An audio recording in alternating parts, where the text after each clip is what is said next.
भक्ती देवा ही कठोर भक्ती आवडती देवा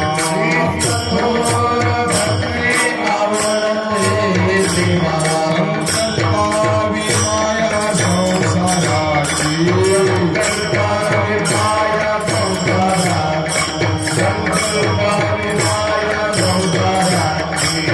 हेविले अनंते तैसेची रहावे हेविले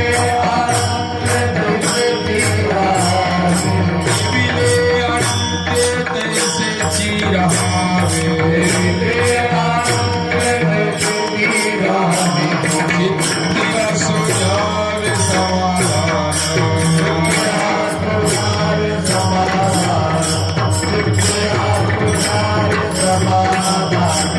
पाहिल्या भक्तीला दुःखाची केवळ पाहिल्या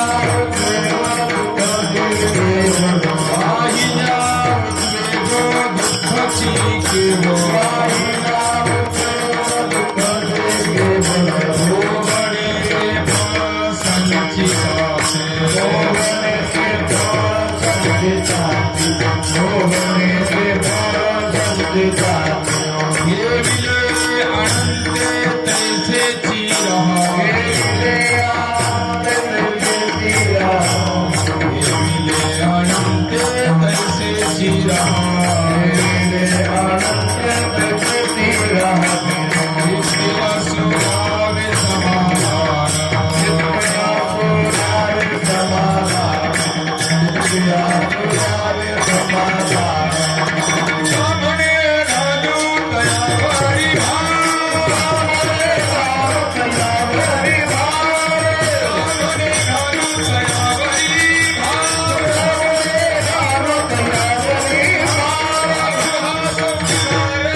संगीत विशारद बंडू पाटील पांगरेकर, हरिभक्तीपरायण काशीराम महाराज बिलाडीकर, भाग्य आपला मर्दंगाचे साथ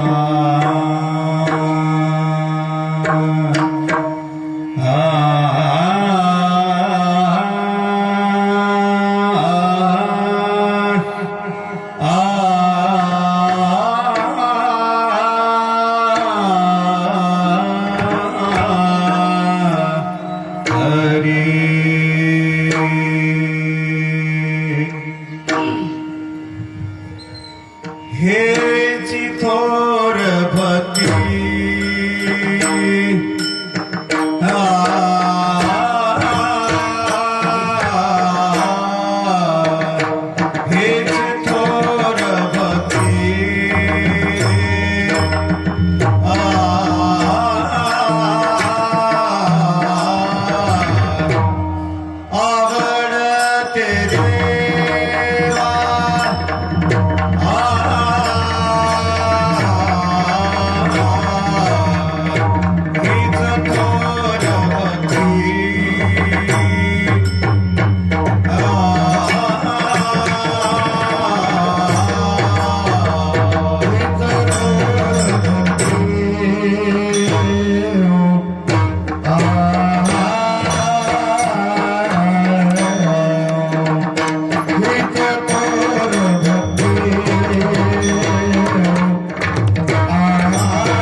ठेविले आनंदी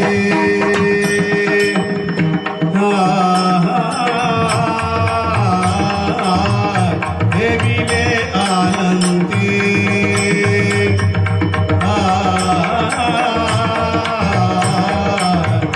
कैसेची राहावे ठेविले आनंद कैसेची राहावे राहावे ठेविले आनंदी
संकल्पावी माया संसाराची ठेविले अनंते तैसेची राहावे चित्ती असू द्यावे समाधान वाहिल्या उद्वेग दुःखाची केवळ भोगणे ते फळ संचिताचे तुका म्हणे घालू तयावरी भार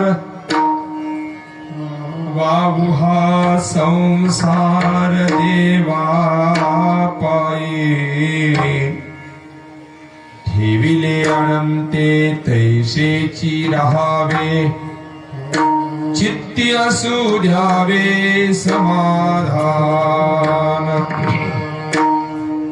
समचरण सरोजम सांदणी लांबुदाबम जगणनिहित पाणिं मंडनं मंडनाना तरुण तुलसी माला कंदरं कंजनेत्रम् सदय धवलहासं विठ्ठलं चिन्तयामि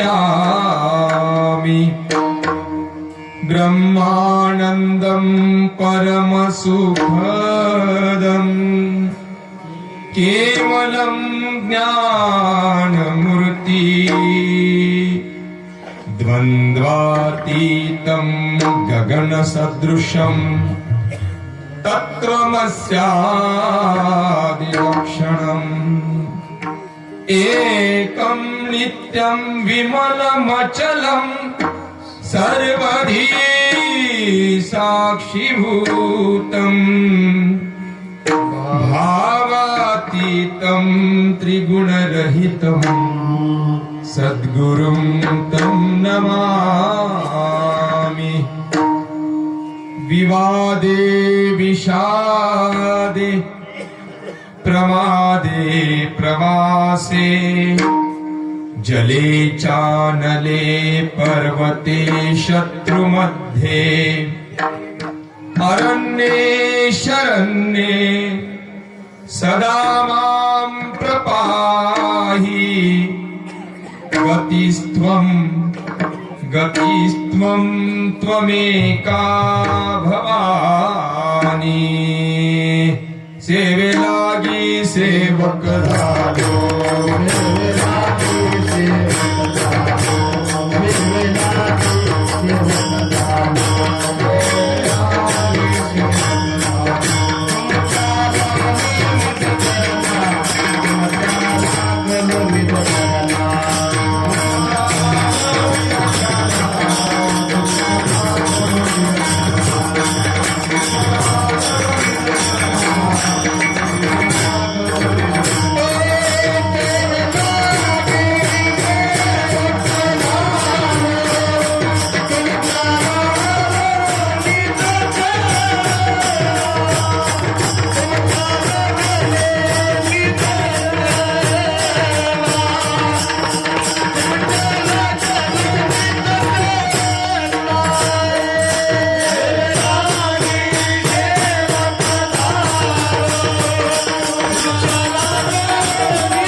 ब्रह्मांड नायक परमात्मा जो चराचराचा कार्यभार सांभाळतो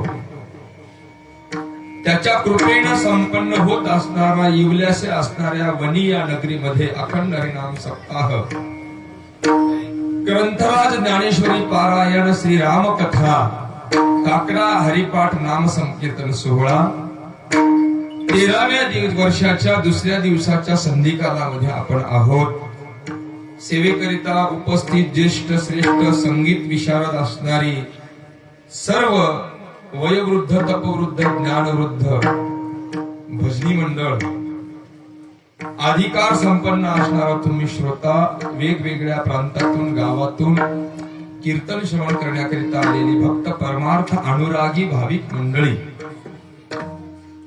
रामकथा वाचक परम आदरणीय हरिभक्तीपरायण कुदळेकर महाराज सर्वांच्या चरणारविंदावर या बालकाचा साष्टांग प्रणिपात. माझी गुरुमौली जशी बुद्धी देतील गड्या, आई सरस्वती ज्याप्रमाणे या बालकाच्या वाणीवर विराजमान होईल आणि रामरायाची जशी इच्छा असेल त्याप्रमाणे निर्धारित समयामध्ये आपण कीर्तन पुष्प समर्पित करण्याचा प्रयत्न करू. विठ्ठल विठ्ठल विठ्ठल.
या क्षेत्रामध्ये चालत आलेली ही साधना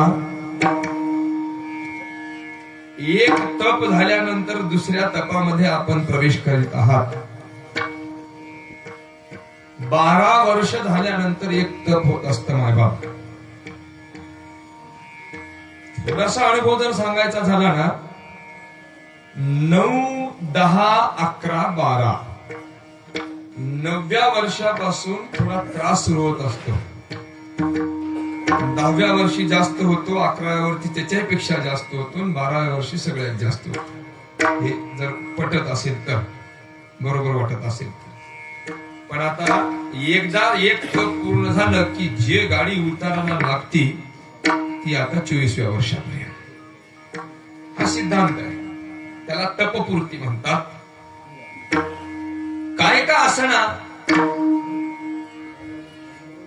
12 वर्ष अखंड चालत आलेली ही साधना, याला प्रभू परमात्म्याची कृपा पाहिजे. आपल्याकडे 90 मिनिट शिल्लक आहेत. अतिशय महत्वाचा आणि चिंतनीय अभंग निवडलेला आहे. हा अभंग विज्ञानाला आव्हान देणार आहे आणि हा अभंग पारमार्थिक जीवनाला शांती देणार आहे. अभंग सगळ्यांनी ऐकलेला आहे, न ऐकणारा माणूस नाहीच. आणि अभंग जगावरच्या प्रत्येक माणसाला हा मान्य करावा लागेल. संपला का? थोडस असं फिरवून सांगतो. काही काही अभंग एका चरणाच्या अर्ध्या चरणाभोवती फिरत असतात. हे भजनी मंडळी करता. संकल्पावी माया संसाराची, हीच थोर भक्ती आवडते देवा.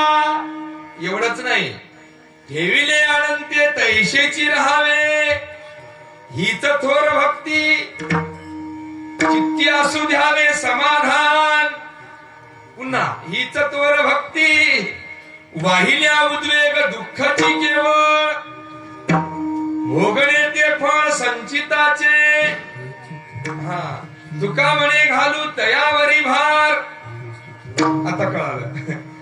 वाहू हा संसार देवापायी. कळालं का? अरे मग कीर्तनच कळालं ना. काय? काही काही चरणाच्या उत्तरार्धापोहती किंवा पूर्वार्धापोहती पूर्ण अभंग फिरत असतो. अर्थात हेची दान दे गा देवा, तुका मागे हेची दान. पुन्हा तिच्या भोवती फिरतो. तुझा विसर न व्हावा, तुका मागे हेची धान. न लगे मुक्ती धन संपदा, तुका मागे तिथं फिरतो. संत संग देई सदा, तुका मागे. आणि चंद्रभागे स्नान, तुका मागे. म्हणजे हे सगळं हेची म्हणजे पहिल्या चरणाच्या कडव्यापासून आलेलं सगळं हेची दान. तसं पहिल्या चरणाच्या कडव्यापासून आलेली शेवटच्या चरणापर्यंत हेची थोर भक्ती. विठ्ठल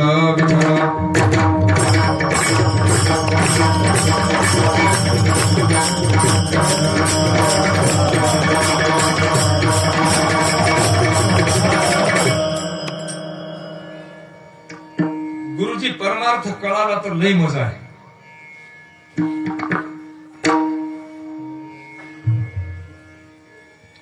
आपण सुज्ञ आहात आणि काही अधिकारी माणसं ऐकायला आली. काय मजा असते पहा. थोडस कळलं असं सांगतो. 2-3 महिने व्हावे एखाद्या लेकी बाळीला आणि जाणकार म्हातारी कशी जाऊन तिनं म्हणावं, माय मला उलटी व्हायले, मला मळमळ व्हायले, मला धकन झाले, कसं तरीच व्हायला बघ. हिला दुःख वाटतं. कोणाला? सांगणारी जी मुली आहे ना तिला हुरहुर लागते आणि काळजी लागते. कारण माझ्या प्रकृतीची ही लक्षणं काही चांगली दिसत नाही. परंतु जाणकार म्हातारीला सांगितल्यानंतर म्हातारीच्या चेहऱ्यावर हसू येतं. बस झालं थोडस. नाही महाराज, आगमन हे सगळं चांगलं आहे. कस काय हे तुला माहित नाही. अर्थात जिला मिळालं तिला कळालं नाही आणि जिला कळालं तिला रामकृष्ण. काय गंमत आहे. असं ऐकणार असली ती मजा येते तुमच्यासारखी. काय सांगावं 90 मिनिटात, किती विनोद सांगावं. तिला कळतं. कोणाला? तसंच आहे आपलं म्हणजे तसंच आहे. आपल्याकडं पाहून आपल्याला ज्या धर्म कीर्तनाचा रात्रंदिवस त्रास होतो ना, यांच्याकडे पाहून न मिळाल्याला समाधान होत असतो. बरं आहे. असंच आहे ना महाराज. कसं आहे, आपल्याला रात्रंदिवस खटाटोप वाटतो, त्रास वाटतो, दगदग वाटते, ही भक्ती आहे. परंतु ज्याच्या जीवनामध्ये हे नाही तो हेवा करतो या जीवनाचा. या जीवनाचा काय करतो? हेवा करतो ना. आता तुम्ही म्हणाल महाराज याला लेकराचं प्रमाण का दिलं गर्भवतीचं? त्याला प्रमाण बोधपुत्र निर्माण झाला जो.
हा, त्या म्हातारीच्या चेहऱ्यावर आनंद आहे.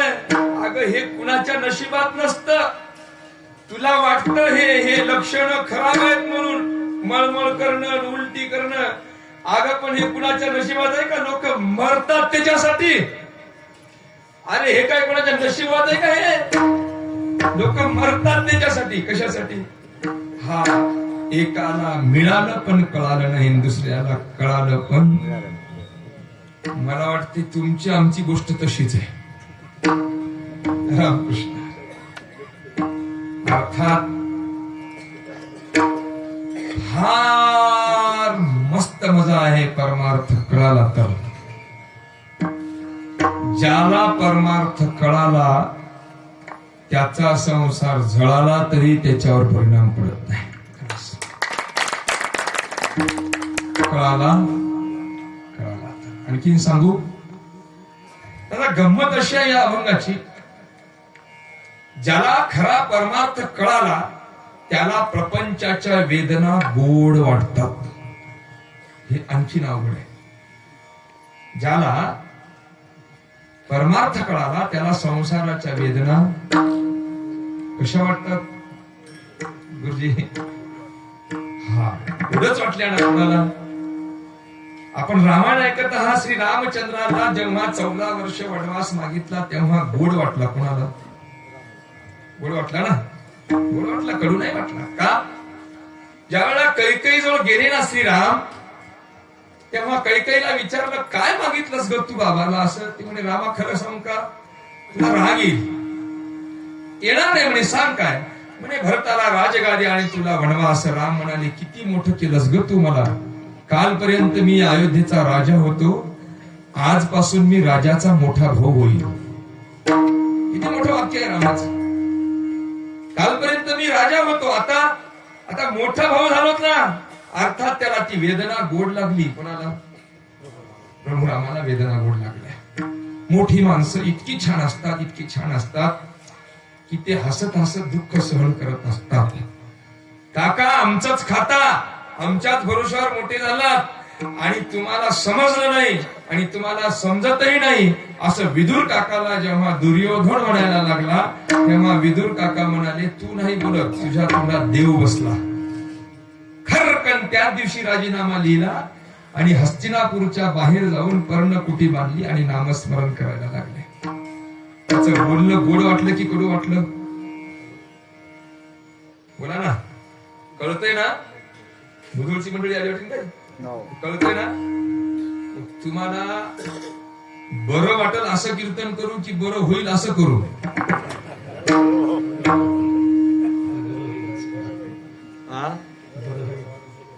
बरं होईल असं बोललं तर पुन्हा मला तारीख भेटणार नाही. माझं बरं होणार नाही. रामकृष्ण. काय खरं सांगू का, तुम्ही सगळे अधिकारी आहात, कीर्तनकार आहेत. इतकं काही चांगलं सांगावं वाटतं, इतकं काही आतमध्ये धडून आहे. गुरु मौली सोबत अभ्यास केल्यानंतर मांडावं वाटतं, पण 100% सोनं घ्यायला तयारच माणसं नाही. कोणी येड घेईना आता सोन्याचा. येड बदाम नाही, डिझाईन पाहिजे. रामकृष्ण. काय करावं त्याला? त्याच्यामुळे ते काय थोडस मिसळ मासळ करून डिझाईन तयार करावी लागते. उधळीकर बाबा असंच आहे. प्रामाणिकपणे सांगा, जी इथं कीर्तनकार असतील 2-4, खरं सांगा आपल्याला काय वाटतं. मग हे इतकं थोडस खाली येऊन कीर्तन इच्छेनं की अनिच्छेनं? बोला ना कीर्तनकार, बोला ना तुम्ही. हे थोडस खाली येऊन कीर्तन आपल्या इच्छेनं की अनिच्छेनं? अनिच्छेनं. दुसरं काय? चला ठीक आहे, एवढं तरी ठीक आहे की व्यवस्थेकडून अवस्थेपर्यंत प्रवास झाला पाहिजे. आपण महत्व देऊ व्यवस्थेला, पण शेवट अवस्थेमध्ये झाला पाहिजे. हे महत्वाचं. आपण विदुर काका 2 मिनिटात सांगितला, काका तुम्हाला कळत नाही, युद्धामध्ये तुम्हाला आता लुडबुड करण्याची गरज नाही. आमचंच खाता आणि आमच्याच भरोशावर मोठे होऊन आम्हाला शिकवता असं म्हटल्यानंतर विदुर काका म्हणाले, हा बोलत नाही, त्याच्या तोंडात देव बसला. हे कळालं नाही का तुम्हाला? नाही कळालं. बाबा तुम्हाला आता कळत नाही असं ज्या वेळेला लेकरं म्हणतात की समजावं, यानं इशारा केला परमार्थाकडे वळायचंय आता. हा, ते शब्द कडू नाही वाटले पाहिजे. ते कसे वाटले पाहिजेत? गोड वाटले पाहिजेत ना. त्या वेदना गोड वाटल्या पाहिजे. कळत नाही खरंच आता आपण नालायक आहोत कशाच्या बाबतीत, बस. आणि लायक आहोत कशाच्या बाबतीत, संपलं काम. किती सोपं चिंतन आहे. हीच थोर भक्ती, हीच थोर भक्ती. अर्थात प्रपंच आणि परमार्थ याच्यामध्ये सगळ्यात मोठा फरक आहे की परमार्थामध्ये करण्याकरिता स्वातंत्र्य आहे. प्रपंच करत असताना स्वातंत्र्य नाही. स्वातंत्र्य जर असतं प्रत्येकाला तर प्रत्येकाच्या मनाच्या विरुद्ध प्रपंच झालाच नसता. सोपं आहे ना. सांगा इथं कोणाच्या मनासारखं आहे? तुमच्या मनासारखा प्रपंच आहे? बरोबर आहे का? आहे. संसाराची सगळ्यात मोठी व्याख्या एका वाक्यात उत्तर द्या म्हटलं तर त्याची व्याख्या अशी आहे की इथं आवडते ते भेटत नाही, भेटते ते. बरोबर आहे काय? आवडते ते भेटत नाही, भेटलं ते नक्की. आवडते ते भेटत नाही, भेटली ते. अरे कीर्तनात नाही का? कीर्तनात आहे का? भेटली ते आवडत नाही म्हणतात. तुम्हीच काय सगळे यायच तेच आहे. रामकृष्ण असंच आहे ना. तुमचं कसं काय?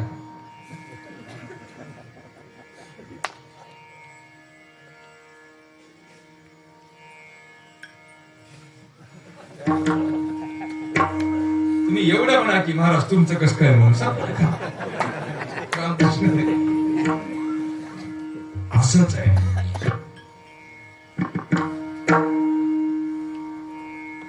भेटलं ते आवडतच नाही. मग याला इलाज एकच आहे, जे भेटलं तेच आवडते म्हणायचं. रामकृष्ण आहे.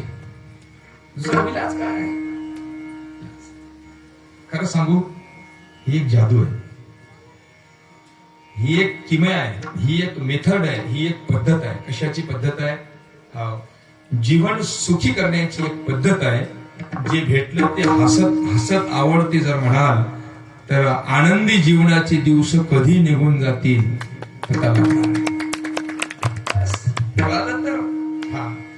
भेटलं ते आवडलं नाही हे म्हणाल तर सगळं जीवन रडगाण्यामध्ये निघून जाईल, रडण्यामध्येच निघून जाईल. इथं सकाळी उठले तेव्हापासून संध्याकाळपर्यंत तुमच्या मनासारखी एकही गोष्ट जर झाली नाही ना दादा, तर सगळा दिवस तुमचा खराब जाईल. मग जे आहे ते मनासारखं आहे म्हणावं. कारण मानव जीवन असं आहे, आनंदाच्या रस्त्यावर चालायला लागलो आपण, पण चालत असताना घटकावर थांबून आनंद भोगत नाही, फक्त चालत राहतो. आयुष्याची संध्याकाळ जेव्हा होते आणि मागे वळून पाहतो ना, तेव्हा असं कळतं गड्या, ज्या रस्त्यावर आम्ही चालत आलो तो रस्ताच आनंदाचा होता, परंतु आम्ही थांबलो कुठे? थांबलोच नाही ना, पळत आलो ना. सगळं पळत पळत पळत पळत पळत पळत आलो. सारखं हे मर्म या अभंगामध्ये दडलेलं आहे. थोर भक्ती या शब्दाचा अर्थ आहे थोरा मोठ्याने केलेली भक्ती. थोर भक्ती या शब्दाचा अर्थ आहे विशेष भक्ती. थोर भक्ती या शब्दाचा अर्थ आहे देवाला आवडणारी भक्ती. बस. मग परमार्थ करत असताना तो विशेषत्वाने देवाच्या पास आउट मध्ये गेला पाहिजे, समाजाच्या नाही. वैकुंठवासी प्रातस्मरणीय रघुनाथ महाराज परभणीकरांचं एक वाक्य आहे, मांडव, जेवण, हरिबुंदी, जिलबी, बँडबाजा, घोड हे वराडाला आवडावं. कोणाला? आणि नवरी ती कोणाला आवडाव? तिचा वराडाचा काय संबंध? तस थोडस गायन, थोडासा साऊंड, थोडासा मृदंग म्हणा, हे टाकलेला मांडव म्हणा, हे सगळं समाजाला आवडावं. आणि कीर्तन देवाला आवडावं. कोणाला आवडावं? हा सगळं जर नवरीनं म्हणलं की मी लोकांना कशी दिसतो याच्यासाठी सजली, तर नवरदेव काय म्हणेल? कुणासाठी सजलीस? कुणासाठी? हा किती किती मर्म आहे याच्यामध्ये. जेणे करोनी मूर्ती ठसावी अंतरी श्री हरीची.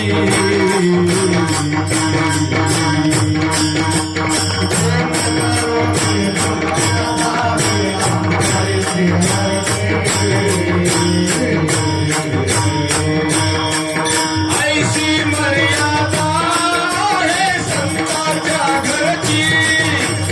ऐशी मर्यादा हे संतांच्या घरची. ऐशी मर्यादा हे संतांच्या घरची. ऐशी मर्यादा हे संतांच्या घरची.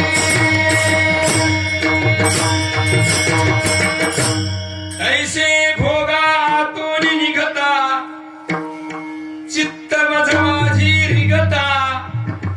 हळू हळू पंडू सुद्धा मीच होईल. त्याला काढायचंय हळू हळू हळू हळू हळू हळू हळू हळू बाहेर. कोणाला? जीवाला प्रपंचातून बाहेर काढायचंय. याच्याकरिता कीर्तन हे परिवर्तनाचं साधन आहे, करमणुकीचं साधन अजिबात नाही. आपण पुष्कळ वेळ खर्च केला, पुष्कळ पैसा खर्च केला आणि हे सगळं करून इथं आलो. कशाकरिता? संसार सोडण्याकरिता नाही. एका वाक्यात नाही नाही नाही. अहो ज्या संप्रदायाचं दैवतच संसारिक आहे त्याला संसार कोणी सगळ्याला सांगितलं? त्याला बायको आहे ना. कोणाला? अहो रात्रंदिवस ज्या संप्रदायाचा प्रचार करतो त्यालाच बायको आहे. ते काय सोडायचंय का? त्याचे आपण सगळे कीर्तनकारासहित प्रापंचिक आहोत. पारमार्थिक म्हणण्याचा अधिकार आणखीन तरी आपल्याला आलेला नाही का? त्याला घरातून जेव्हा बाहेर पाऊल टाकतो ना तेव्हा सगळ्यात मोठा उद्देश आपला हेच असतो की 2 पैसे मिळावे. 2 पैसे मिळावे हा उद्देश जोपर्यंत आहे तोपर्यंत आपल्याला पारमार्थिक म्हणता येत नाही पाटील. कीर्तन झाल्यानंतर कुणाला तरी काम करायचंय, कुणाला तरी गायीची धार काढायची आहे, कुणाला तरी नोकरी करायची आहे, कुणाला तरी सही करायची आहे, कुणाला तरी दुकान उघडायचं आहे. प्रापंचिक आहोत आपण. आम्ही सुद्धा इथपर्यंत आलो कीर्तनासाठी, पण आंतरिक इच्छा काय आहे? काहीतरी मिळावं ही जोपर्यंत अंतःकरणामध्ये इच्छा आहे तोपर्यंत पारमार्थिक म्हणण्याचा अधिकार अजिबात नाही. समजा हा मग काय म्हणावं लागेल? परमार्थाचं नाटक म्हणता येईल. बस एवढंच आहे. संसाराचं नाटक केल्यापेक्षा जरा बरं आहे, दुसरं काहीच नाही. विठ्ठल विठ्ठल.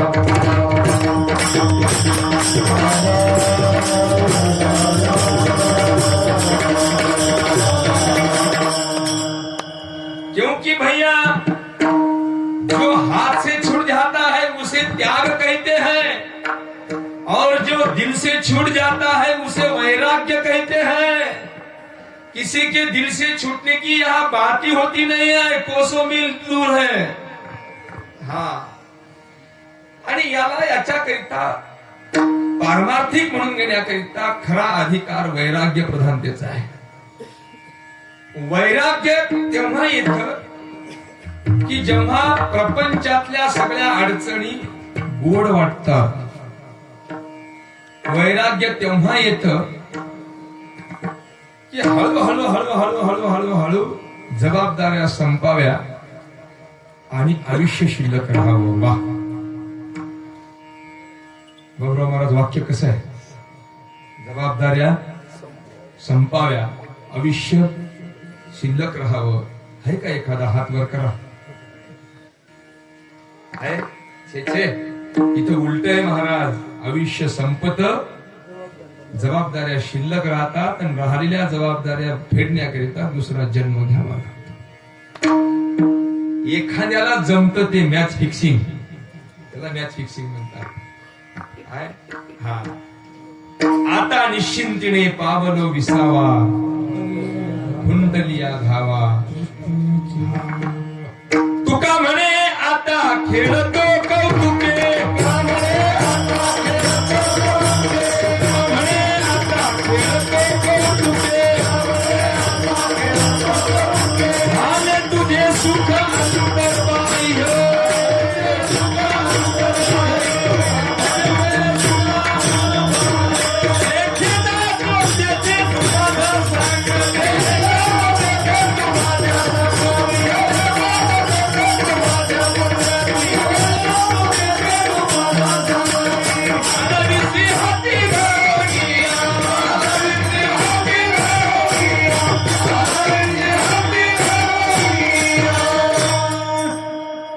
खेळतो कौतुके म्हणजे डाव बाजूला झाला, डाव जिंकला आणि दिवस शिल्लक आहे. जेथे जातो तेथे चालविशी हाती. अरे तुम्हाला कोणी आणलं इथं? परमार्थामध्ये येण्याकरिता खूप भाग्य लागतं. अर्थात प्रपंच अजिबात सोडायचा नाही. प्रपंचाच्या जबाबदाऱ्या सगळ्यालाच पार पाडाव्या लागतात. फक्त आमची गोची कुठं अडकलेली आहे की प्रपंचाच्या जबाबदाऱ्या पार पाडत असताना आम्ही प्रपंच आमचा म्हणतो. इथं अडचण आहे रामकृष्ण. बस दुसरं काय आहे या संसाराचं? खलास. एकच उदाहरण देऊ. सकाळपासून संध्याकाळपर्यंत कंडक्टर तिकीट फाडतो, बरोबर आहे. पैसे गोळा करतो, व्यवस्थित लावतो, मोजून ठेवतो, रुपयाची काळजी करतो ना. कोण? नक्की. 1 रुपया इकडचा तिकडे होऊ देत. पण तुम्हाला एक मर्म सांगतो, सकाळपासून संध्याकाळपर्यंत रुपया जोडणारा कंडक्टर जबाबदारीने रुपया जोडतो. पण जोडत असताना त्याला माहित आहे फक्त जोडायचं आपल्याला आहे, हे आपल्या नाही. किती सोपं आहे जोडायच्या. बरं त्याच्या आहेत का? अहो त्याच्या नोट आहेत का? नाही. मग त्याच्या नाहीत तर जोडायच्या कशाला? महाराज त्याच्यावर जबाबदारी आहे. मग तुमचा आहे का प्रपंच? तुमचा आहे का? नाही. नाही म्हणावं तर मग जबाबदाऱ्या पार पाडतात की नाही? बस. कंडक्टर पैसा सांभाळतो परंतु पैशावरची आसक्ती ठेवत नाही. या न्यायाने प्रपंच सांभाळावा आणि प्रपंचावरची आसक्ती ठेवायची नाही. संकल्पावी माया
देवाला हे आवडतं.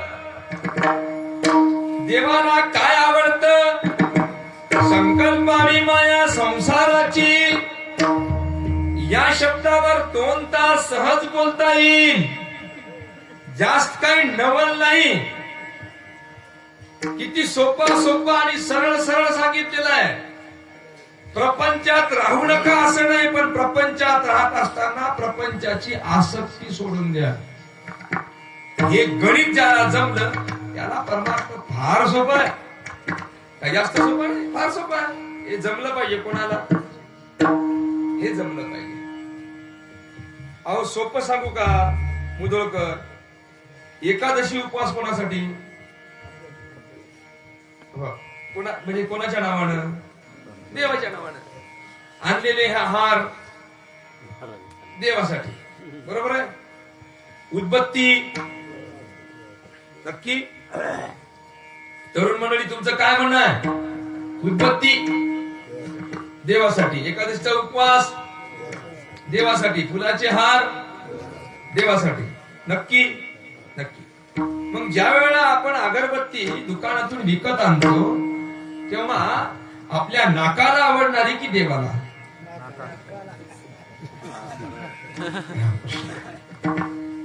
का बारकावा आहे, किती बारकावा आहे. देवाला जर उदबत्ती आवडायची असती ना तर 25-30 उदबत्तीचे प्रकार झाले नसते ना. हे प्रकार देवासाठी की? हाँ, कभी आपने सोचा है मैं जो अगरबत्ती जला रहा हूं वो भगवान को पसंद है या नहीं है? कभी सोचा है आपने? नहीं सोचा. मग देवा तुम्ही सांगताय महाराज, मग अशी कोणची उदबत्ती लावा की जे देवाला आवडली पाहिजे? रामकृष्ण हे सांगा की. तुम्ही कोणचीही लावा, तुमच्या नाकाला आवडणारी लावा, न आवडणारी लावा, स्वस्त लावा, महाग लावा, पण एकच करा, जशी उदबत्ती दुसऱ्याला स्वतः जळून दुसऱ्याला सुगंध देते तसं आपणही जळून दुसऱ्याला सुगंध द्या, देवाला आपोआप आवडेल. ती उदबत्ती सांगते काय? हे लावत असताना असं वाग, कसं वाग? मी स्वतः जळते आणि जगाला सुगंध देते. आमची जळते,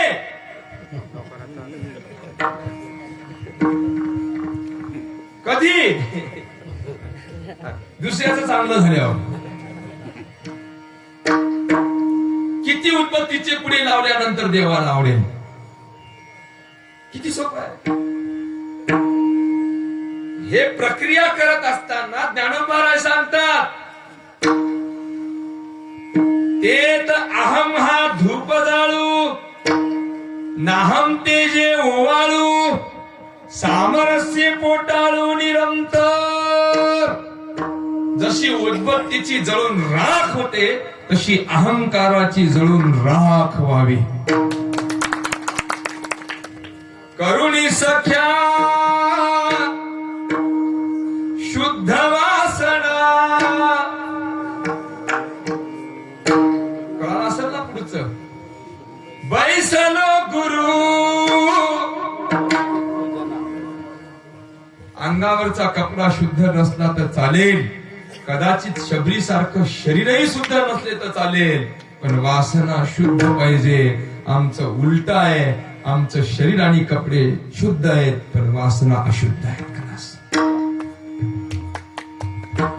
म्हणून तर एक राष्ट्रसंत तुकडोजी महाराजांचं फार सुंदर भजन आहे महाराज, मला आवडलं ते सापडलं म्हणून दाखवतो. अरे कोण कोण येतो त्या स्वर्गमय सुखाला,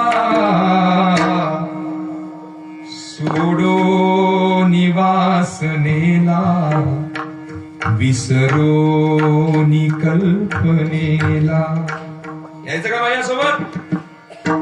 चॅलेंज केलं कोणी तुकडोजी महाराजांनी. कोण येतो सांगा म्हणे.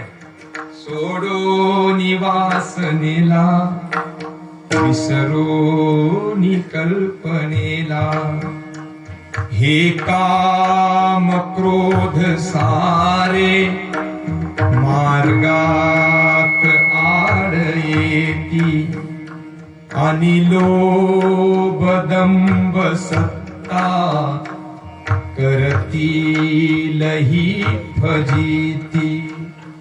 नच भीक त्यासी घालू हे सांगू सद्गुरुला सोडो निवासनेला विसरो कल्पनेला. कपडे घालायचे ना तुम्हाला, हा वैराग्य वस्त्र घाला घ्यामाळ निश्चयाची. भस्म लावायचं ना तुम्हाला, हो सतज्ञान भस्म लावा भक्ती निरंजनीची. तुकड्या म्हणे निघाया मग वेळची कशाला सोडो निवासनेला विसरो कल्पनेला.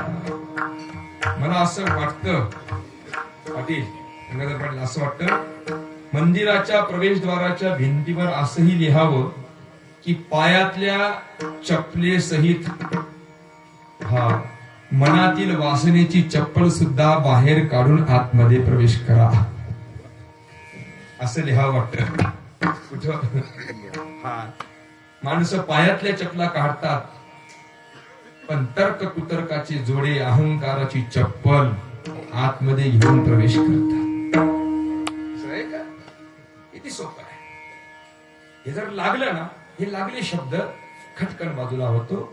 याला संसारावरची आसक्ती कमी करणं म्हणतात. प्रपंच सगळ्यांना सांभाळावा लागतो, पण सांभाळत असताना प्रपंचाला अटॅच असलो की ते दुःख आपल्या वाट्याला आल्याशिवाय राहत नाही. हे मी करतो, हे माझ्याशिवाय होत नाही, माझ्यामुळे झालेलं आहे, अशी जेव्हा भावना होते तेव्हा कधी कधी जेव्हा माणसाला अपयश येतं त्यावेळेला दुःख केल्याशिवाय राहत नाही. योग वशिष्ठ रामायण तर असं सांगतं महाराज, अरे इथं सुखही नाही दुःखही नाही रामकृष्ण. इथं काय अनुकूल वेदना झाल्या की सुख आणि प्रतिकूल वेदना झाल्या की, कळालं का मी काय म्हटलं ते नक्की? अनुकूल वेदना झाल्या की सुख आणि प्रतिकूल वेदना झाल्या की दुःख.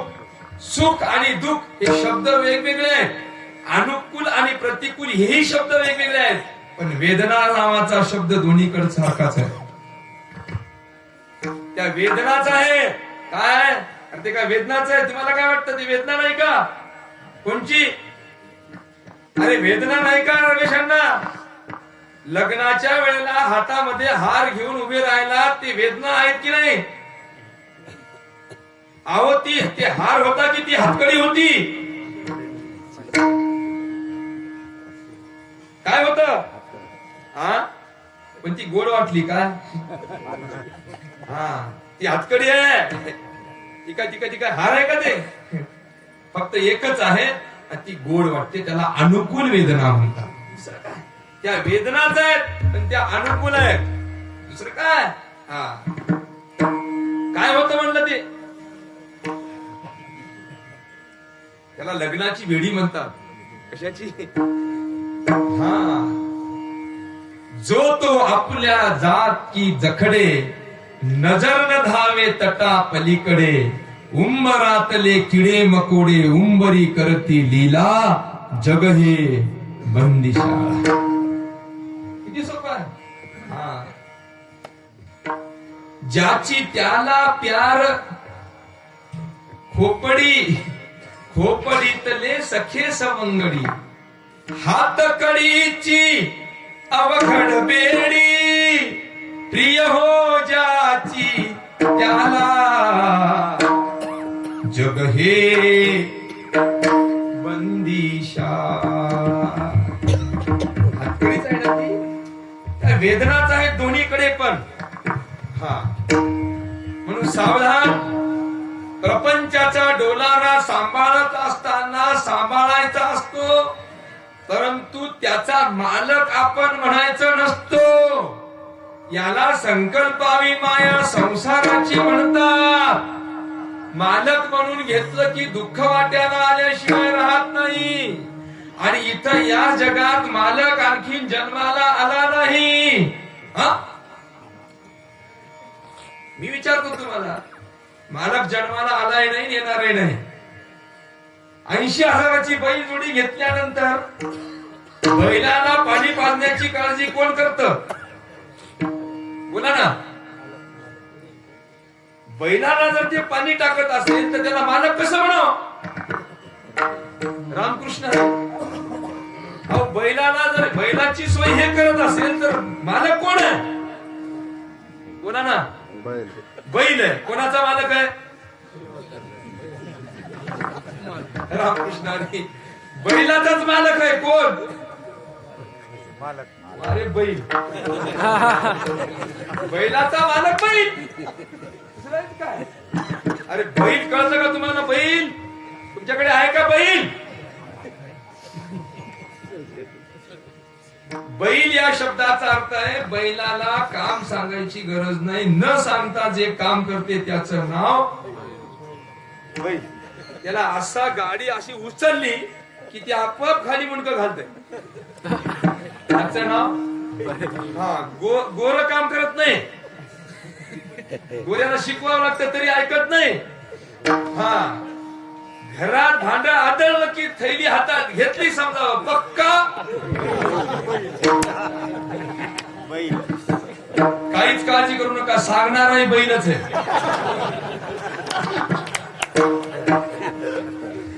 दुसरं काय? हेच आहे ना, हा प्रपंचाचा अनुभव आहे. सांगणारा बैल म्हणजे काय? ऐकणारे काय वाघ आहेत का?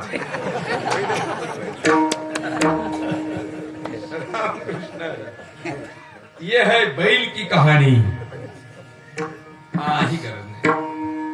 इतका अनुभव आहे महाराज कटू. त्याच्याकडे सूक्ष्म नजरेनं पहा. कोणाकडे ताकद आहे? त्याच्या पूर्ण बैलगाडी उलटून पाडण्याची ताकद आहे कोणात? त्या बैलात. पण त्याच्याकडे फक्त ते इतकं सूक्ष्म नजरेनं पहा. मालकानं फक्त धुऱ्याला हात लावावं, ते असं करतंय. इतकं काय झालं त्याला? पाहिले महाराज इंद्रियाचा गळा.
शिकवण्याची गरज नाही, आपोआप. बरं, एवढंही करून तुम्हाला गंमत सांगू का? आणखी तुम्हाला गंमत नाही कळाली?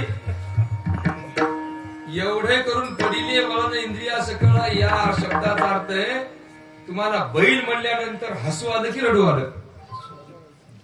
या अंदर की बात आहे. म्हणजे ते गोड वाटलं काय? रामकृष्ण हरी. बाप रे बाप, आता ज्याला कळालं त्याला कळालं. म्हणजे आपण घसरलो हे सांगितल्यानंतरही आपल्याला बरंच वाटतं. रामकृष्ण हरी याला म्हणतात पडिले वळण इंद्रिय सकळा. किती किती किती आतमध्ये किती खोल आहे, किती खोल आहे. हसलेत पोरं 2 मिनिटात, म्हणजे खरंच आपण बैल आहोत हे कळालं. शब्द असा होता की इथं मालक जन्माला आला नाही, दिसताना भूमिका मालकाची आहे, पण कर्तव्य नौकराचं बजावावं लागतं. 2-4 एकर शेती घेतल्यानंतर खरंच सांगा, शेतीला माल वैद्यार भेटला की आपल्याला शेती भेटली, काय म्हणणं आहे? अहो, शेती घेतल्यानंतर शेतीला वैद्यार भेटला की याला शेती भेटली? वैद्यार भेटला. मग बैल घेतल्यानंतर बैलाला मालक भेटला की वागवणारा भेटला? बोला की वागवणारा भेटला. मग लग्न झाल्यानंतर याला बायको भेटली की तिला रोजगार भेटला?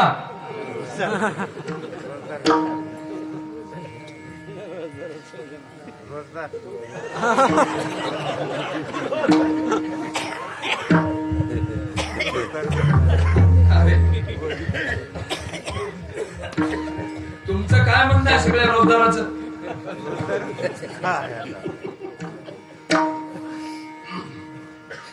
जे झाले नाही ते होऊ तरी नका रे बापू.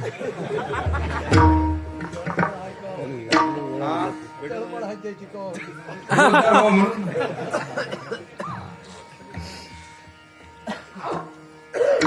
कशाला आणखी विनोद सांगू? खरं सांगा बरं, तुम्ही खरं सांगा.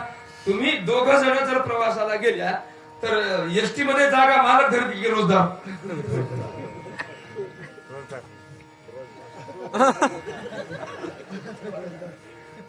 सामान कोण उचलतंय? मालक आरामशीर होते, दिल दिया है. एवढ्यात समजा मालक पुढे रोजदार माग, आणि एसटी चढता चढता जर चप्पल तुटली, कोण उचलायची?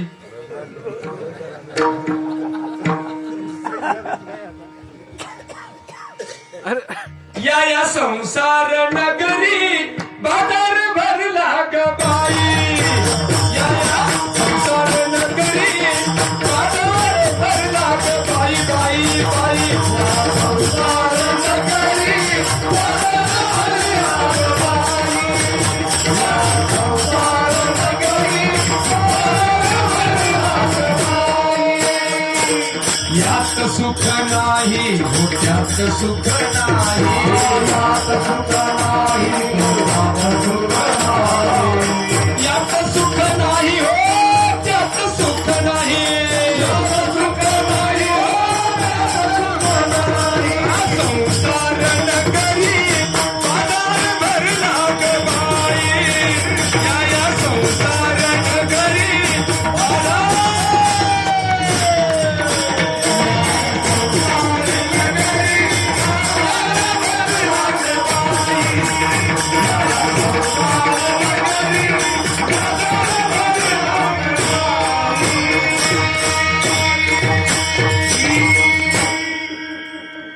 सब झूठ है, सुर नर मुनि सब की यह रीति, स्वार्थ लागी करी सब प्रीती.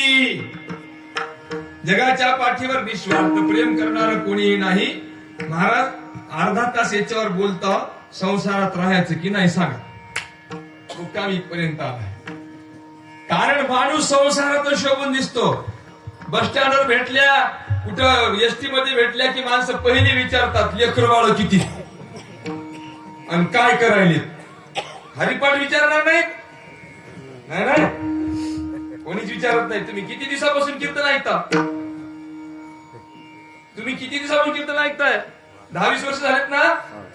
घरी गेल्यावर विचारलं का कधी कुठला अभंग होता महाराजांनी? कोई नाही पूछता. सांगू त्याचं कारण, तुम्ही अनुभवी आहात, ज्येष्ठ आहात, माझा भाऊ ऐका ऐका. कारण संसार म्हणजे शिमग्याचा खेळ आहे. तिथं न रंगलेला माणूस सगळ्याचा दुश्मन असतं बापू. कळालं का? ज्यानं स्वच्छ राहावं, स्वच्छ कपडे घालावे, त्या माणसाला रंगवल्यानंतर जगाला समाधान वाटतं. जो स्वच्छ आणि सुटसुटीत आहे तो सगळ्या जगाचा दुश्मन आहे. याला शिमग्याचा खेळ म्हणतात. आमचं इचकलं याचही असंच आहे ना. शिमग्याचा खेळ आहे. त्या दिवशी, शिमग्याच्या दिवशी स्वच्छ माणूस चांगला वाटत, तसा हे शिमगाच आहे सगळा, दुसरा आहेच काय. तुम्ही जराशे चांगले व्हा, तुमचे दुश्मन वाढल्याशिवाय राहणं शिमग्याचा खेळ. किती सोपं आहे, सामान्य आहे, सरळ आहे. माणसं विचारतात लेकरं किती, काय करतात, सासरवाडी कुठली, आणि ते सगळं सांगितलं तर बरं वाटतं का? त्याचं कारण आहे जीव हा संगप्रिय आहे. संगप्रिय आहे या शब्दाचा अर्थ आहे जीवाला संगतीशिवाय करमत नाही. मग जीव म्हटल्यानंतर कोणी घ्या, मुंगी घ्या, पाखरू घ्या, जनावर घ्या, हे सगळे संगप्रिय आहे. नवे नवे याला निर्माण करणारा परमात्मा सुद्धा संगप्रियच आहे. त्याला संगतीशिवाय करमत नाही. म्हणून मुंगी सुद्धा एकटी राहत नाही. धार असते कशाची?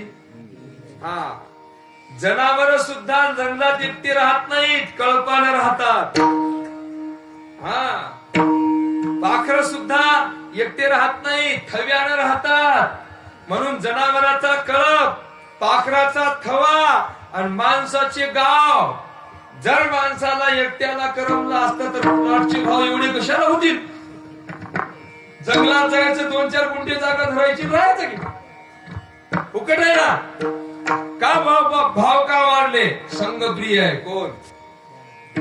नवे नवे संघातूनच आपली निर्मिती आहे. न कळता संघ घडला, सहज खेळता, प्रवर्तली चिंता मागीलाची यावरी.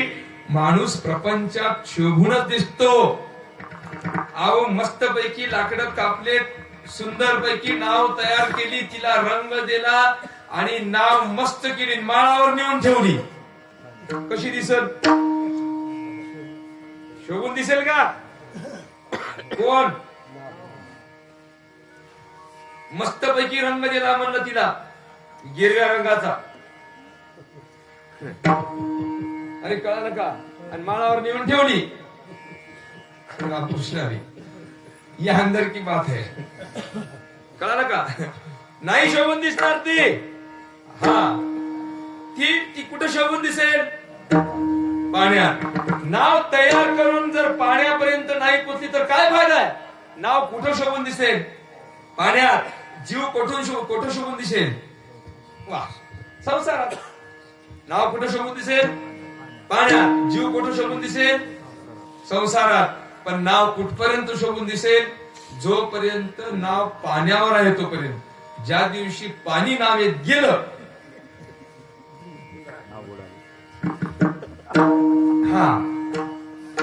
नाव पाण्यावर असावी पण पाणी नावेत नसावं. जीव संसारात असावा पण संसार जीवात तैसे असावे संसार. तैसे असावे संसार.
असावे संसारी कैसे असावे सिग्नल दिला तैसे नाव पाण्यात असावी पण पाणी नावे संसारी असावे आसोनी नसावे भजन करावे वेळोवेळा सावधान भरपूर संग्रह करा आमच्या संस्कृतीनं संग्रहाची निंदा केली नाही भोगाची निंदा केलेली आहे जमा भरपूर करा संग्रह भरपूर करा पण भरपूर संग्रह करत असताना एक लक्षात ठेवा हे सगळं सोडून जायचं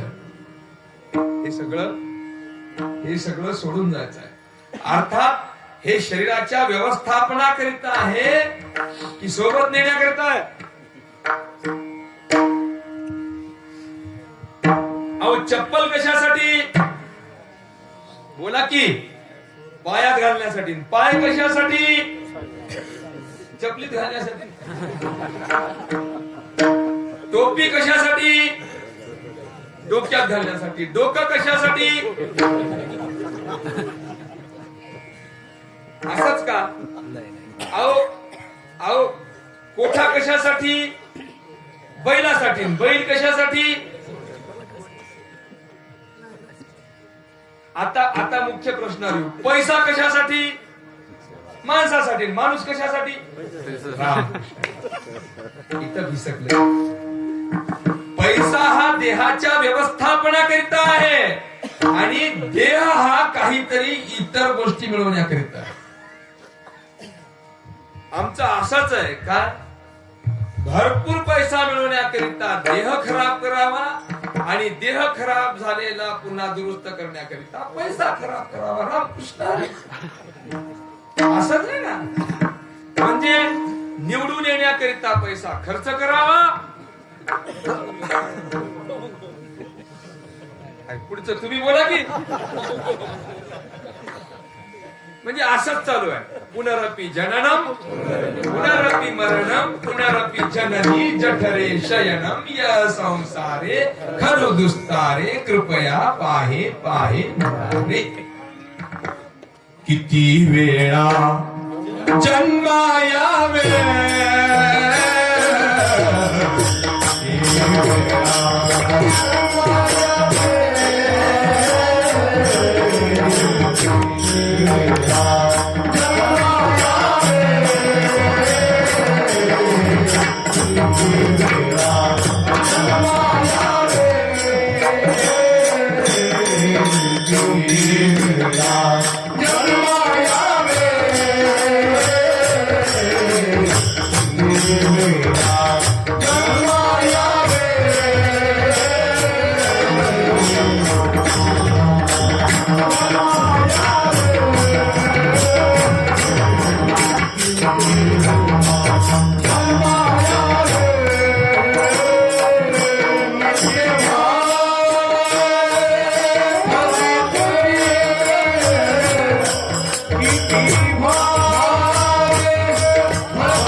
मरण्याची परंपरा मोकळी करण्याकरिता शरीराला येण्याची शरीरे शरीरा येणे सरे किंबहुना येर धारे चिरा पडे वाया येर झार कोणावीन बायकोवीन लेकरावीन छे छे हरिवीन किती सोपं सोपं आहे कळालं तर याला सगळ्यात महत्वाचं जर संकल्पावी माया प्रपंचाची सांगण्याकरिता प्रपंच तर जरूर करा सोयाबीनला भाव आलाच पाहिजे चण्याचं आवरेज आलंच पाहिजे नाही कोण म्हणतं जरूर करा पण त्याला एक मधातला शब्द आहे त्याला म्हणतात अटॅचमेंट ती सोडून द्या जायचं ना पंढरपूरला जायचं असेल तर बासरच्या रेल्वे स्टेशनवर जावं लागेल बरोबर आहे ना मग रेल्वे स्टेशनवर गेल्यानंतर जर रेल्वे स्टेशन जास्त आवडलं तर तिथंच थांबावं की पंढरपूरला जायचं हे लक्षात ठेवावं बोला ना लक्षात आणि समजा गाडी निघून गेल्यानंतर रात्रीला रेल्वे स्टेशनवर कोण राहत असतात पिसे येडे संसार यह रेलवे स्टेशन है और यहाँ पर आने के बाद यहाँ रुकना मना है आगे जाना पड़ता है लेकिन सब पगले यहीं पर मुकाम कर रहे हैं सीधी बात है ये सब पगले हैं दीवाने हैं हाँ जायचं आहे ना कुठेतरी ते मुक्कामाची गोष्ट सोडून दिली जागेवरच बसत संपर्क अशा 4-2 गोष्टी ऐकल्या की वैराग्य तयार होतं त्याला काय म्हणतात वैराग्य तयार झाल्यावर काय कीर्तनातच राहायचं का घरी जायचंय ना मग घरी गेल्यानंतर वैराग्य प्रधान जीव प्रपंचामध्ये राहतो पण पाण्यावर असलेल्या नावेसारखा राहतो आणि वैराग्य रहित जीव प्रपंचामध्ये राहतो पण पाण्याच्या खाली गेलेल्या नावेसारखं असतं म्हणून नाव फुटली की पाणी आत गेलं तुमचीच काय दशरथ महाराजासारख्याची नाव फुटली कोणाची ज्याच्या बाणाच्या टोकावर इंद्राचं सिंहासन सुरक्षित राहत होतं एवढा महाबलवान होता कोण हा पण नाव वैराग्य मग महाराज आधी कीर्तन ऐकल्यानंतर कसं करावं हे अभंग ऐकल्यानंतर आता कसं करावं अहो मीच घरी चाललो तुम्हाला काय सांगू जावं पण एक प्रोसेस सांगतो मधली ऊस किंवा संत्रा आहेत का तुमच्याकडे कुठं कुठं जातीवंत शेतकरी असतील त्यांना माहित असतील संत्राला किंवा ऊसाला जर गोडवा आणायचा असेल गाजर घ्या की हो आपलं गाजर त्याला जर गोडवा आणायचा असेल तर त्याचं पाणी तोडावं की त्याला द्यावं बोला की वा काय गंमत आहे त्याचं पाणी तोडल्याशिवाय त्याच्यामध्ये गोडवा येत नाही हा मग भक्तिरूपी मळा जर फुलवायचा असेल आणि त्या मळ्यातील ऊसाला किंवा संत्र्याला गोडवा आणायचा असेल तर प्रपंचाचं पाणी तोडावं की द्यावं आपलं कसं काय कीर्तन सुटल्यावर तंबाखू खायचा विचार आहे लोकांचा कवा सुट्टी कवा कवा पाणी तुटल इथून सुरुवात आहे मनाचा स्वभाव इंद्रियाची ओढी पतनाची जोडी बरी हा आता काढा काढी करिगा पंढरी राया नाही तरी बाया गेलो दास तुका म्हणे झाली आंधळ्याची परी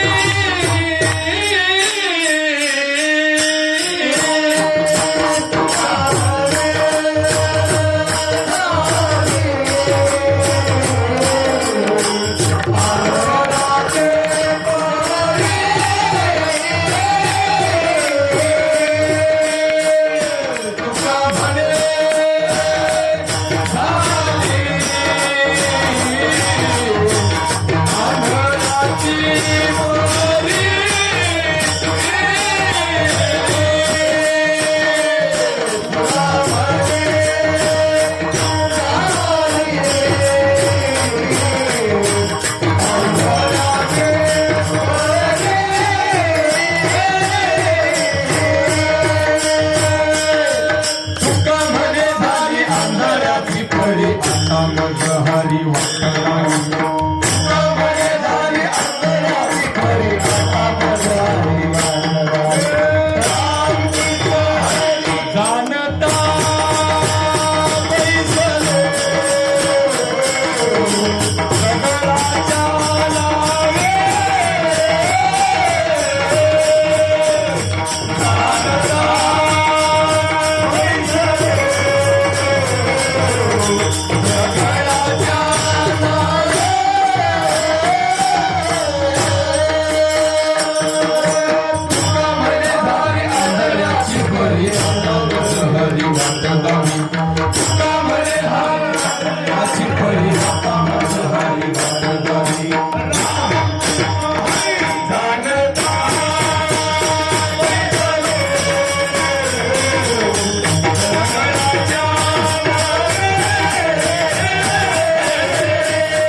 जानता बैसलो दगडाच्या नावे म्हणजे माहीत असून कशात बसलो दगडाच्या नावे ती बुडवल की वर आणेल दगडाची नाव समजली का हुंडा घेऊन बसलो कशा दगडाच्या अर्थात वैराग्य प्रधानता जीवनामध्ये यायची असेल भक्तीचा मळा फुलवायचा असेल तर प्रपंचाचं पाणी तोडावं लागतं अर्थात कितीतरी कीर्तनकार सांगतात नारळ असतं ना नारळ एक ओला आणि दुसरं वाळलं ते ते खोबऱ्याचा डोर नारळामध्ये असतो पण एक वाळला असतो आणि एक आतमध्येच असतो पण एक नारळाला धरून असतो आणि दुसरा नारळाला सोडून असतो त्या नारळाला सोडून असणाऱ्या खोबऱ्याच्या डोळाची किमया तुम्हाला सांगू एका रट्ट्यात ते बाजूला होत कोण कोण खोबरं एकाच कीर्तनात बाजूला होत ते कोणचं वाळलेलं एकच कीर्तन ऐकवते ना कोण खटकन बाजूला होत समजा समजा बाजूला होत नसेल तर आणखीन ओलच आहे म्हणावं किती सोपं आहे त्याला एक रट्टा बस झाला किती रट्टा एक रट्टा बस झाला किती शुभमंगल सावधान म्हटल्या बरोबर एकच रट्टा बस झाला रामदास स्वामीला किती एका रट्ट्यात बाजूला झाले ना हा त्याचं कारण आहे ते वाढलेलं आहे अर्थात संकल्पावी माया संसाराची तो संसारामध्ये आहे परंतु संसाराच्या मायेचं पाणी सगळं वाळल्यामुळं संसारात असून नारळाच्या खोबऱ्यासारखा अलग आहे त्याला फक्त धक्का लागण्याची गरज खट दिशा बाजूला होतो आणि मग काही काही निघत नाहीत काढून काढून काढून काढून काढणाऱ्याच्या हाताचं रक्त निघल पण खोबरं काही तसं सांगून सांगून कीर्तनकार मरल असंच आहे कंटाळून शेवटी जे खोबरं त्या टकराला निघालं नाही ते मारुतीला ठेवावून वापस यावं दुसरं काय हा ते कुठल्याच कामाचं नाही प्रसादाच्या कामाचं नाही द्यायचं नाही घे बाबा संकल्पावी माया संसाराची कळा सेकंड वर्ड खूप महत्वाचा आहे त्याला डाऊट क्लिअर करणं म्हणतात विज्ञानाच्या भाषेत शिक्षणाच्या भाषेत महाराज तुम्ही ठेविले आनंदी तैशीची राहावे हे सांगून सांगून हे सगळे माणसं अशी की नाही ठेविले आनंदी तैशीच राहावे मोकळेच व्हावे हे बरोबर आहे की नाही साहेब हे बरोबर आहे ना अरे ठेविले आनंदी तैशीची राहावे बरोबर आहे का बरोबर आहे का नाही मग हे अभंग चूक आहे का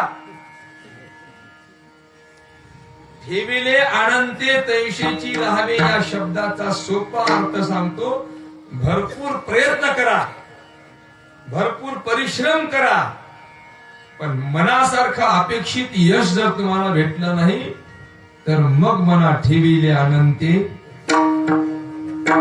सोयाबीन पेरा ऍव्हरेज काढा घरात पोते आणून ठेवा. 7:30 वर भाऊ जाऊ द्या, पण पुन्हा 6 वर आल्यानंतर पुढे जर गेले नाही तर मग म्हणा. असं जातील असं काही नाही. हा मग म्हणा काय ठेविले अनंते. सोयाबीन पेरायच्या अगोदरच म्हणू नका, कावर रिकामा ठेवसाल. अर्थात ठेविले अनंती हा शब्द कुठे आहे? मनासारखा प्रपंच प्रयत्न करून जर झाला नाही तर मग म्हणा ठेविले.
वर्ल्ड सगळ्या जगात जा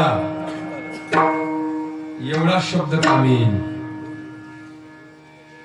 जीवन जगणाऱ्या मुंगीपासून ब्रह्मदेवापर्यंत हे वाक्य भिंतीवर लिहून ठेवावे. काही तरुण मंडळी प्रयत्नवादाचा जोर करत असतील. प्रयत्नवादी असू नका असं म्हणत नाही, पण प्रयत्न केल्यानंतर जर अपेक्षित यश मिळत नसेल तर हे वाक्य कारागृहात लिहून ठेवा, हृदयामध्ये लिहून ठेवा. 95, 96, 97, 98 रन जेव्हा विराट कोहली काढतो तेव्हा 98 वर जेव्हा तो आउट होतो तेव्हा त्याला 98 काढता येतात, पण उरलेले 2 का काढता येत नाही त्यानं सुद्धा त्याच्या बॅटीवर लिहून ठेवावं, ठेविले अनंते. जर लिहायची तयारी नसेल तर 100 पूर्ण करून दाखवावे जरा. 1 ते 98 प्रयत्न आहेत आणि 98च्या पुढे देवाची इच्छा आहे. नाव ऐकलं असेल तुम्ही, सध्याच्या काळामध्ये जगावर साम्राज्य करणारा माणूस आहे बिल गेट्स. मागे माणसं असतील काही तरुण पोरं, बरोबर आहे? त्याचं नाव काय? Bill Gates. शहंशाह आहे कॉम्प्युटरच्या युगाचा. सगळ्या जगावर ताबा आहे. कोणाचा? बिल गेट्सचा. त्याचं नाव काय घेतलं माहित आहे का रमेशांना? 25 वर्ष संसार करून त्याच्या बायकोनं फारकत घेतली. साम्राज्य कशावर आहे? जगावर साम्राज्य आहे. पण बायकोवर साम्राज्य मिळवता आलं नाही. त्यानंही लिहून ठेवा घरात, ठेविले आनंद पैशाची राह. बरोबर आहे? असंच आहे. आणखीन सांगू का? आणखीन होता येईल पंतप्रधान, झालेत बिचारे मोदी साहेब, पण संसार व्यवस्थित झाला नाही. त्याने काय म्हणावं,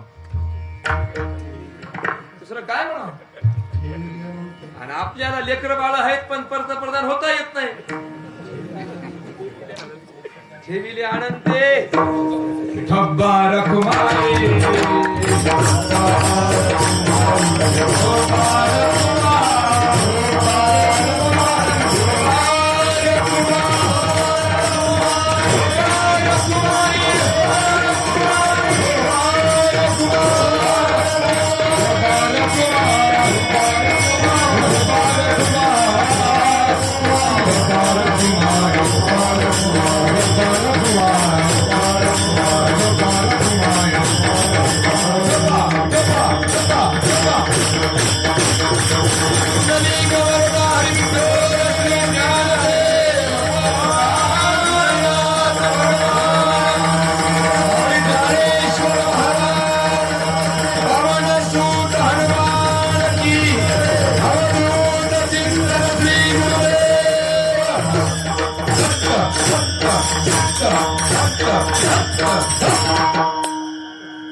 बरंच काही कीर्तन कळालं असेल, म्हणावंच लागेल. कोणाला? मुंगी पासून ब्रह्मदेवापर्यंत म्हणावंच लागेल. ठेविले आनंद तैशीची राहावे. गरज होती आणखीन 5-25 वर्ष छत्रपती शिवाजी महाराजांची, परंतु 51व्या वर्षी जगाचा निरोप घेतला. ठेविले अनंते तैशीची राहावे. बरंच काही भारतातून घेऊन जायचं होतं सिकंदरला, पण त्याला सुद्धा रिकाम्या हाताने दाखवून म्हणावं लागलं ठेविले अनंते तैशीची राहावे. नव्हे खूप काही गरज होती ज्ञानोबा रायाची, पण 22व्या वर्षी निरोप घ्यायचं काम पडलं. ठेविले अनंते तैशीची राहावे.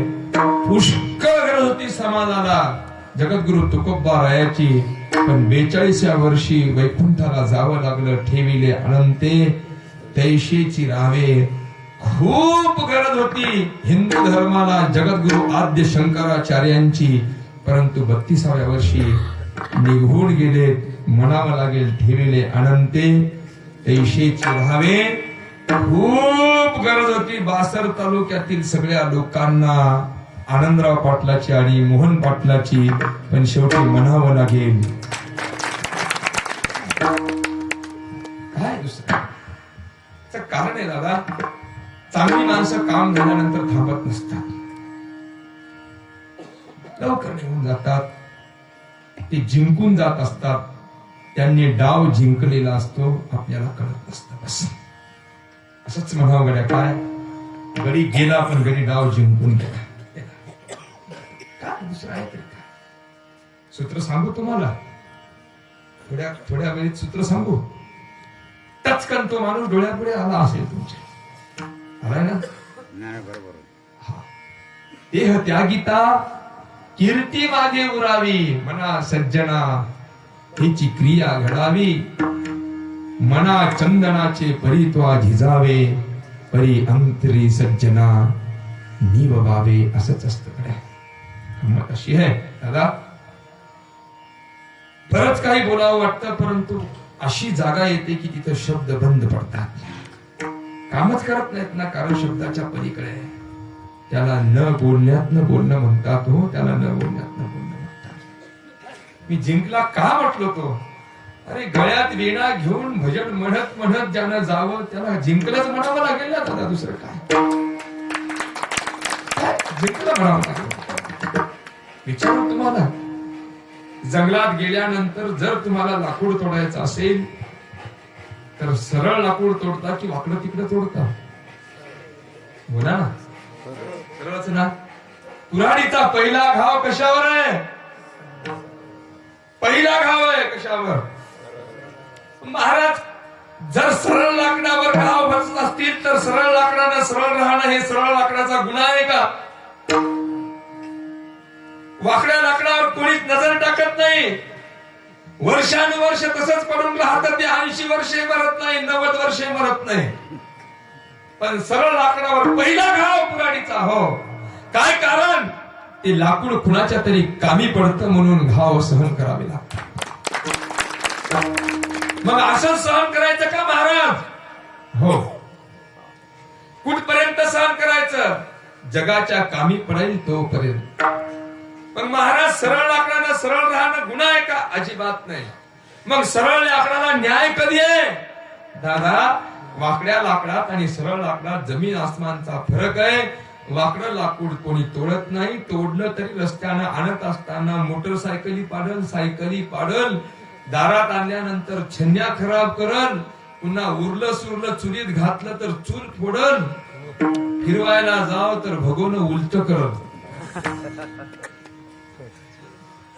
मग महाराज, अहो सरळ आहे ना. शिळा जो सरळ असतो त्याला ठोकतात ना लोक. वाकड्या खेळायला बाजूला करतात ना.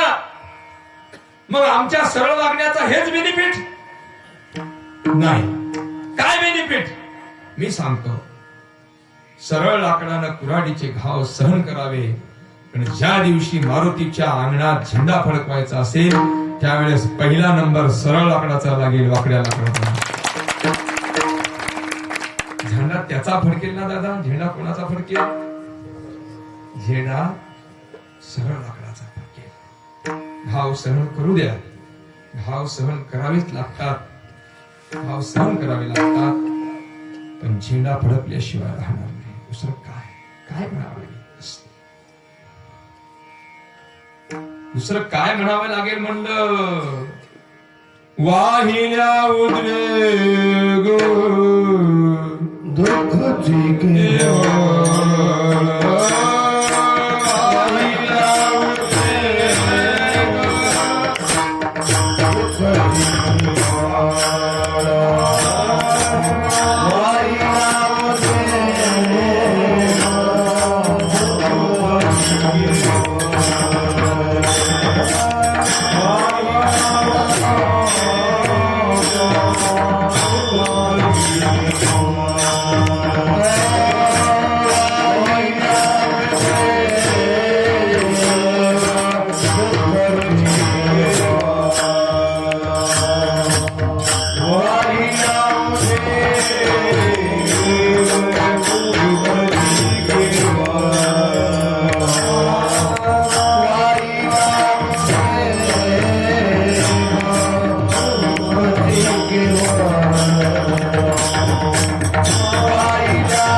Thank